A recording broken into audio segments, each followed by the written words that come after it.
Matinding pangungulila ang nararamdaman ng ilang overseas Filipino workers sa Japan ngayong nalalapit na ang Pasko. Isa sa mga nagiging sandala nila ang mga Filipino community roon. Tiniyak naman ng Migrant Workers Office sa Japan na nakatutok sila sa kalagayan na mahigit 300,000 OFW roon. May unang balita, si Bea Pinlac. Pagpasok ng Burr months, simula na ang Paskong Pinoy. Sinasabit na ang mga parol. May mga nangangaroling. Maraming sabik ipagdiwang ang Pasko kasama ang kani-kanilang pamilya. Pero para sa ilang overseas Filipino workers sa Osaka, Japan, panahon daw ito ng pangungulila. 1 taong gulang pa lang ang anak ng caregiver na si James nang huli niya itong makita. Ngayon, nag-aaral na ang anak niya. Nasa video call na lang niya nakakausap. Pag sinabi kasing Pasko sa atin, kailangan talaga sabi, sama-sama talagang pamilya. Pero wala po kasi akong magawa, kailangan magtiis pa. Sobrang hirap. And then nagpapalakas na lang sa akin, after work, makita ko yung anak ko kahit sa video call na lang.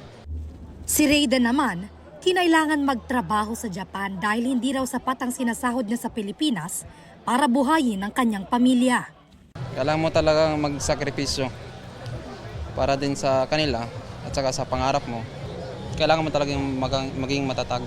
Malaking bagay raw para kila James at Rayden na may natatakbuhan silang samahan ng mga Pilipino sa Osaka gaya ng grupong OISA. Tumutulong kami sa pamilya namin at the same time tumutulong kami sa community dito sa Japan at saka sa Pilipinas.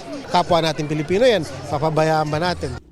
Ayon sa Embahada ng Pilipinas sa Japan, mahigit 300,000 na ang Filipino community sa Japan. Patuloy pa raw itong lumalago dahil sa mga nagbubukas pang trabaho para sa mga Pilipino sa Japan, lalo na sa mga pabrika. We are very highly regarded in terms of the employment that we fulfill here for their needs. Talagang maganda po ang image ng Filipino dito sa Japan. Aminado ang embahada na hamon pa rin para sa ilang OFW ang aralin at intindihin ang wika sa Japan. Even the Japanese government is already revising some of the programs that they have here. Kasi gusto po nila that the sufficient training is given to our Filipino workers para din naman mas long-term yung opportunities nila dito.